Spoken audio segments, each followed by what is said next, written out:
Okay, today we're going to review the concepts of encapsulation, access modifiers, abstraction, inheritance, and we're going to be comparing inheritance and polymorphism.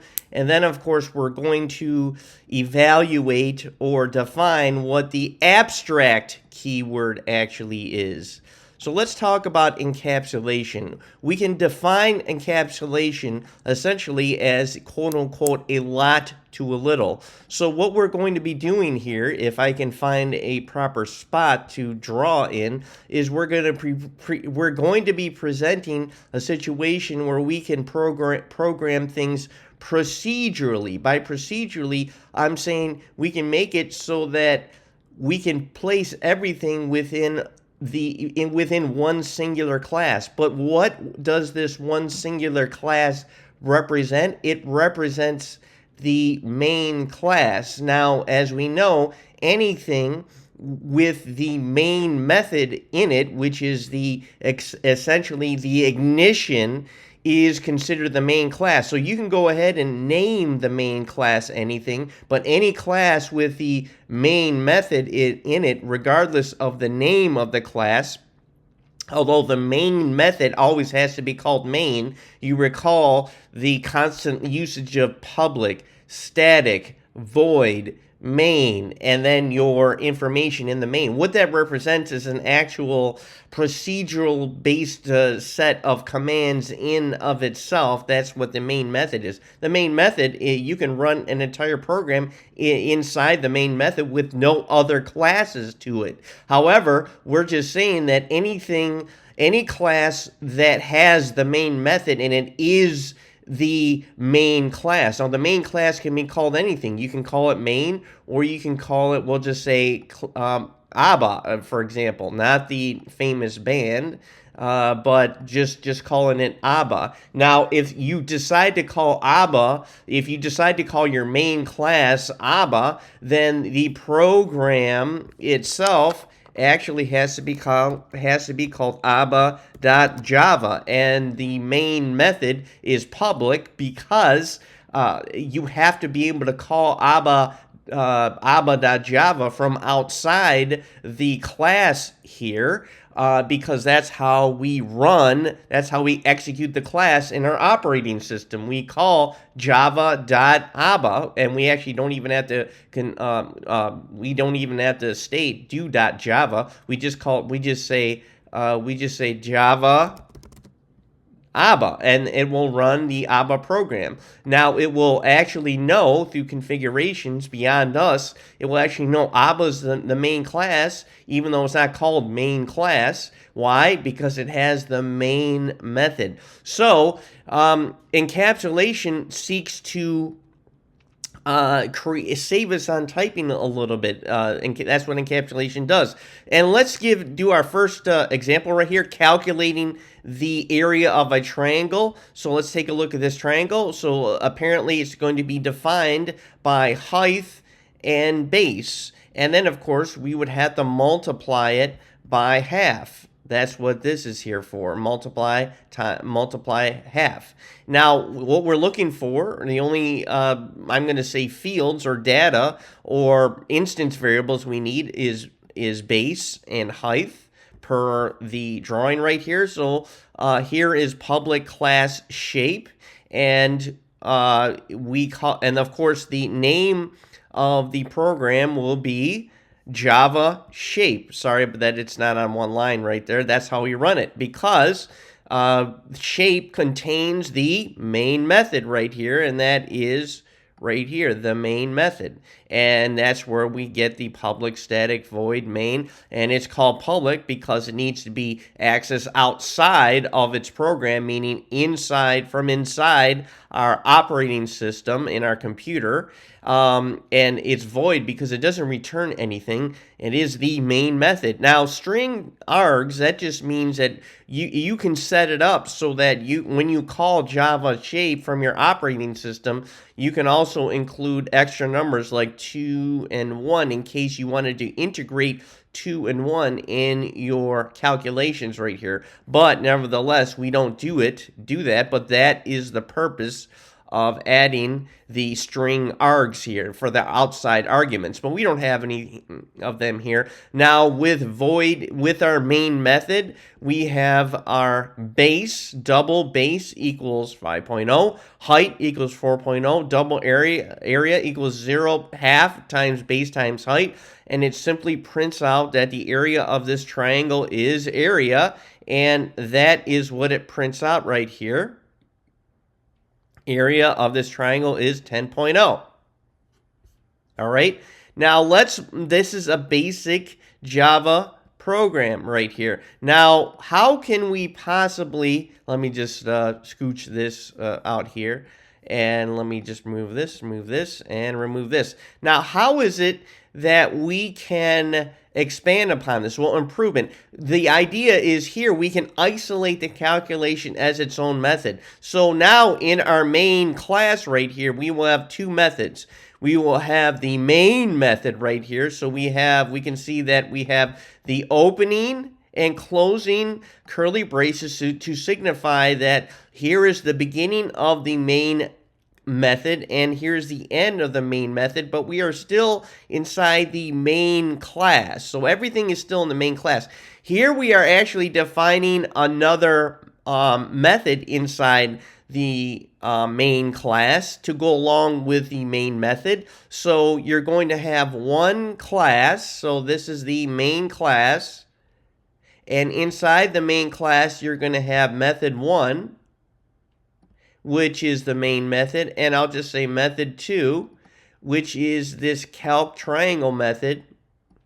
Now, the advantage here is that you can isolate activities right here, so it looks like we are defining the instance variables or the data here. In here, we are in this calculation method right here. Here we are defining the calculation or the behavior. We're defining what we're going to do with the data. Behavior. Now, looking at this, it seems quite simple. Here we're supplying the data, D, and we have 1, 2, 3. One member, 2, and then 3 members within this main method. And here is B, behavior. And what are we doing with it?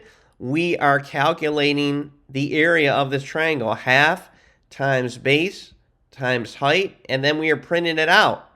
So the data here, and I'm going to abandon my horrible writing right here. And as a matter of fact, I have to decrease my font so everything doesn't go everywhere. In data, we're defining base and height. Behavior, we are calculating, and then we need to define the parameters right here, base, height, and then we're doing some shape. So we need to define we need to use base, height, and shape as our parameters.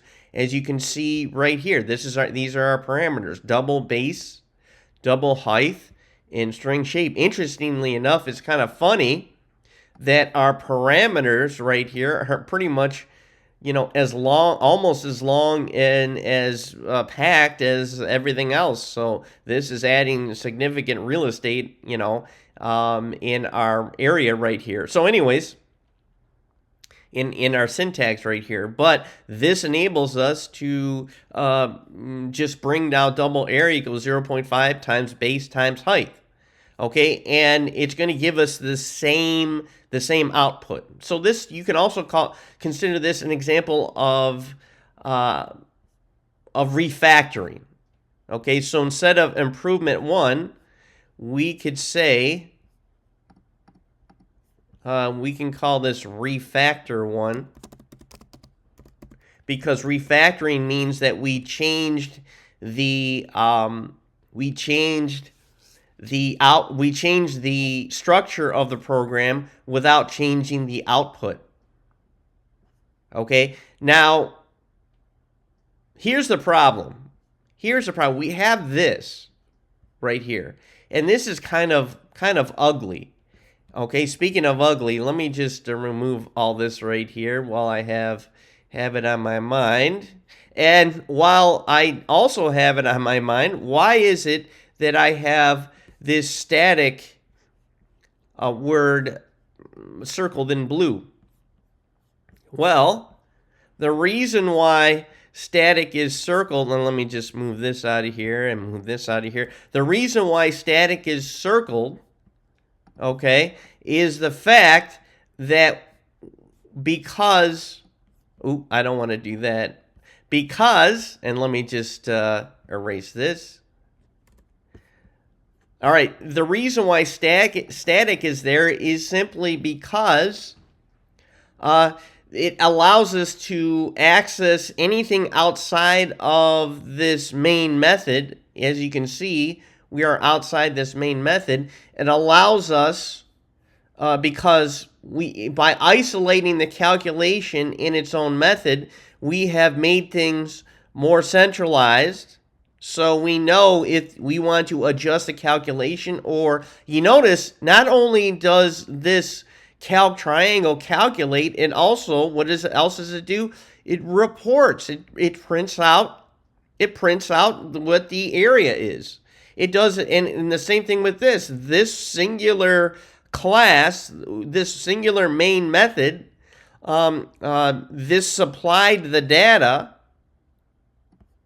It also gave us the behavior all in one method, not even all in one class, all in one method. Here, we are splitting the methods within the same class, but because this is a different method outside of the main method is seen as its own entity. So because it's its own entity, we need to bring down all the parameters right here, or else I won't know what it's doing. Let me prove it to you. Let's take a look at this. This is that program, but the problem is if I run it like this, will it work? And the answer is no, because it doesn't know. And let me do this. It's not going to run because calc triangle is calling for 3 parameters, and I don't have any parameters, but take a look. So we have double base equals 5.0, double height equals 4.0, string shape equals triangle, and then we have calc triangle. So the parameters match, right? So let me bring this up here under insert.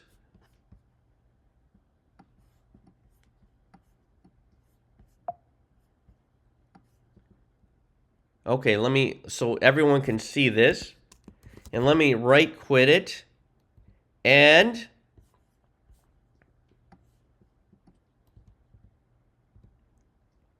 let me compile it. And let's run it.